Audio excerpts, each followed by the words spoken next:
My mom called me fat. She used to tell me I was a fatso. I was an ugly little fat kid. I would never amount to anything. I'm sure some of you have heard this before. You'll never amount to anything. You're never going to be anything. You're not talented enough. You're not good enough. You're not good looking. You're ugly. You're fat. All these kinds of things. And that's what I was raised with. And then I would go to school. And at school, things weren't a whole lot different. And the reason things weren't a whole lot different is because when you're a kid that's an actor, all the other kids assume that because you're an actor and you get to leave and you get to go take days off early and miss days at school and things like that, that you've got a very pampered life, that you think you're special. They assume that you think you're special because this is what you do. But in fact, you don't know the difference. You're just a kid following orders. You're just doing what your parents are telling you to do. But I would still get abuse from the kids at school because of that. And again, they would call me names. They would tell me I was ugly. They would beat me up. So this was stuff that I endured my entire childhood. Eventually leading to the point where the abuse, and by the way, my mom, I should mention, had a drug problem. She had an alcohol problem. She was, I might say, psychotic, and did some things that were very graphic and very terrorizing in her forms of abuse. Everything from sexually, mentally abusive, in the sense that she would do things like running around naked in front of her children, telling them to look at her beautiful body, things like that. You'll read more about it in the book, but some very troubling and upsetting things to do around a child. Everything from that to pinning me down and sticking hypodermic needles in my face and telling me that I needed a surgery because my face was so ugly. These are the kinds of mental impressions that were left on a 6-year-old, 7-year-old child. If you can imagine that. From there, I'd like to say it got better, but it didn't get a whole lot better. Because after that point, once I realized how bad my life truly was at home, because at 7 years old, I would come home from school and I would know that I was going to get beaten that day. Because to work in the entertainment business, you have to have a work permit as a child. You can't just work. You have to have a work permit. And to get a work permit from the city of California, or from the state of California and the city of Los Angeles, you have to have a certain grade level. Because you have to prove to the city that you're not lacking in your education to continue working for the state. So that was one of the safeguards. So therefore, I would get a C average. That was a mandatory. You have to get a C average. So every day I would get a daily report card based on how I was doing, how my behavior was in class that day, things like that. And if I didn't get a good grade on a daily basis, I would get a beating. That was the deal. Some days I just got beatings on general principles. That's what my mom liked to call it, general principles. But for the most part, there was a structure to it, or a reason why I would get the beating. And generally that reason was because I wasn't getting a C-level grade average that day. I did badly in school that day.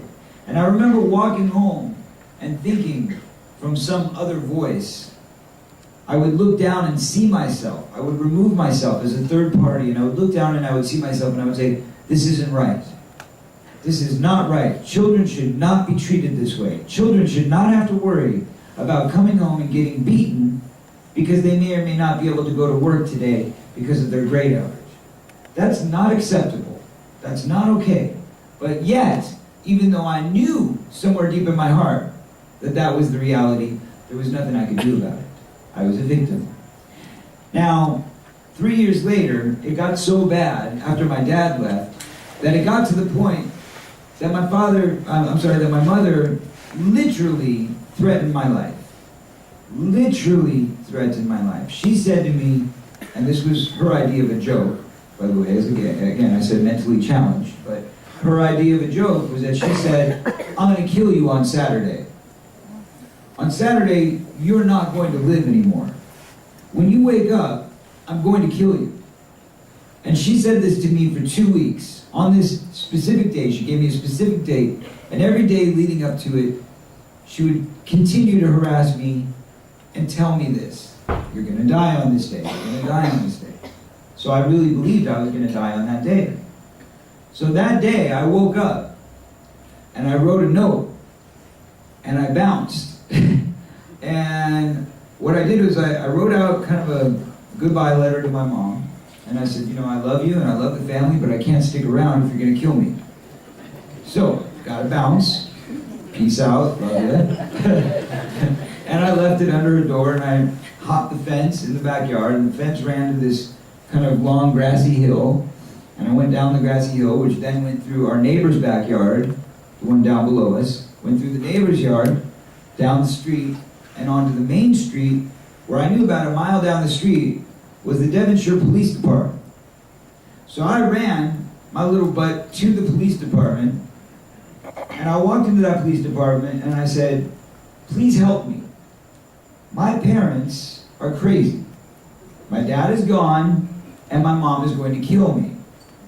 What can you do for me? And those people looked me up and down, and they said, where's the scars? Where's the bruises? Well, I was an entertainer. I was a child in the entertainment industry. My mom wasn't stupid. She was crazy, but she wasn't stupid. So therefore, there were no scars. There were no bruises. She would still beat me, but she would make sure that she did it in a way that didn't leave a scar. If you grab somebody and pull their ear as hard as you can, that's not going to leave a scar. You know, you hit somebody in the back of the head, it's not going to leave a scar.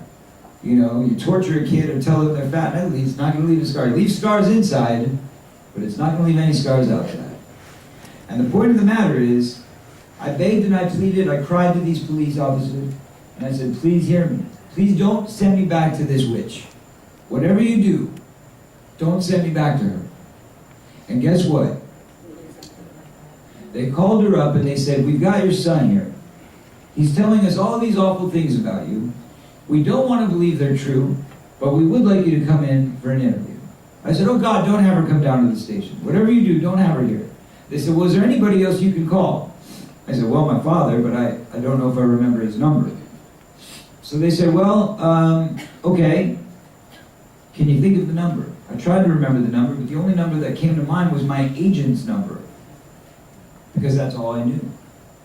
So they called and they got a hold of my agent by accident, which was more than a little bit embarrassing.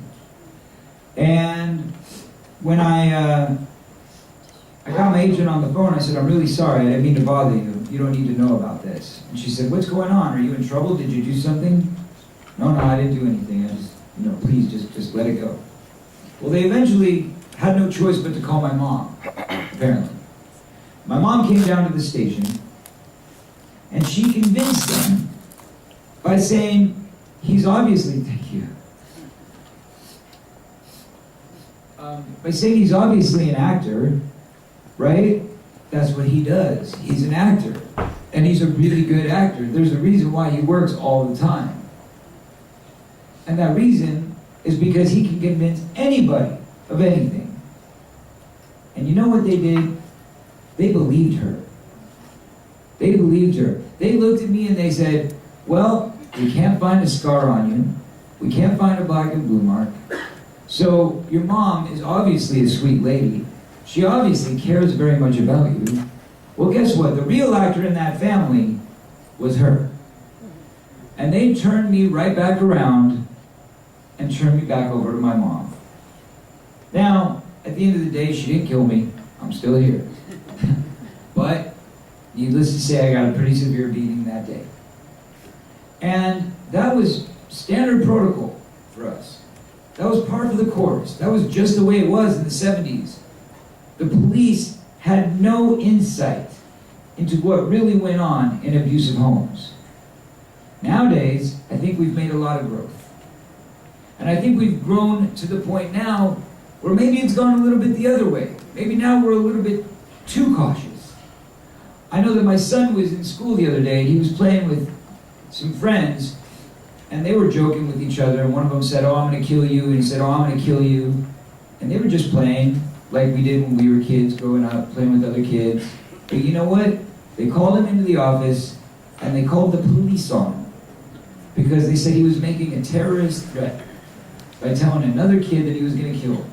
Now, my kid is like the most peaceful, his name is Zen, to give you an example. And he really wears that.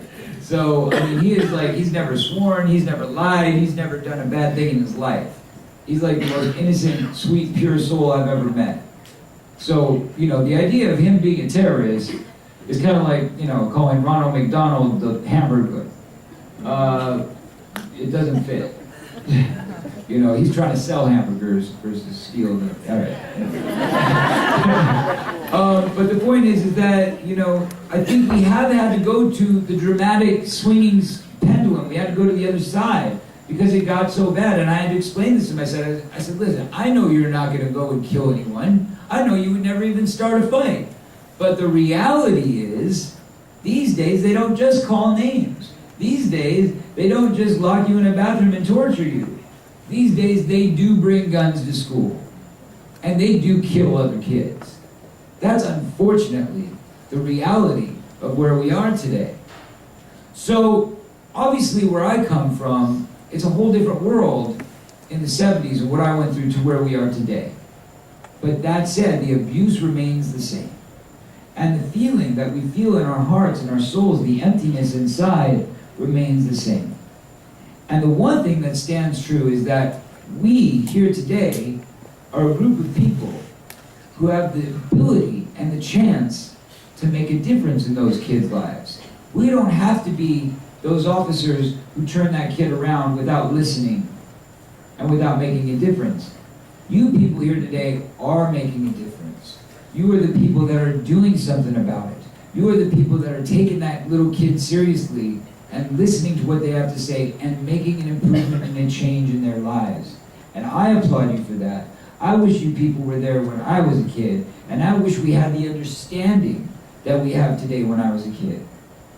Now, that wasn't the end of my abuse. It didn't stop there. As I said, I got home, I got my share that day, and for the next several days. But it wasn't even that. After that, I found out, okay, I need to live away from this. I'm going to go live with my dad. I went and lived with my dad for a while. He had a different form of abuse. He started smoking marijuana with me. He started teaching me about the other side of the world. Now, we had a friendship. I was 14 years old, 15 years old. I thought he was a very nice guy. I thought he was very cool because he wanted to hang out with his kids and smoke weed. That's a positive, right? So that's how I saw it at that time. Now, he had put an assistant in my life that was somebody that worked for him, and because he was so busy running his office, he didn't have time to deal with me personally, so he put an assistant with me to go with me to work, to the sets, and things like that. Well, this assistant drove me around, and he would take me to places like nightclubs, because I'm sure my dad was paying this assistant to take me to good, important, educational places for a child, like the Hollywood nightclub scene. So at 14, 15 years old, I was going to bars and hanging out. Now, at that time, this guy told me it was a really good idea for me to try cocaine. So I listened to him, because I thought that was what adults do, right? This guy also told me it was a good idea to try acid, LSD. So that's what I did, because that's what adults do. This guy also told me it was a good idea, when I was depressed and I didn't want to do those other drugs, to try heroin, because that's what adults do. So, this guy who helped shape my life, due to my father, and, was there to caretake. He was taking care of me. And we were in my father's apartment. One day he got me really messed up on these drugs, and then he took advantage of me. He molested me. Right there in my father's apartment. That's another form of abuse. But I didn't see it as abuse because this guy was nice. He was helping me out, right? He was the good guy. So in a world of good guys and bad guys, the bad guys are obviously the ones that are hurting you, but the good guys are the ones that are making you feel better. So he was making me feel better. Except when this happened, which very much confused me. I didn't know what to make of it. So I figured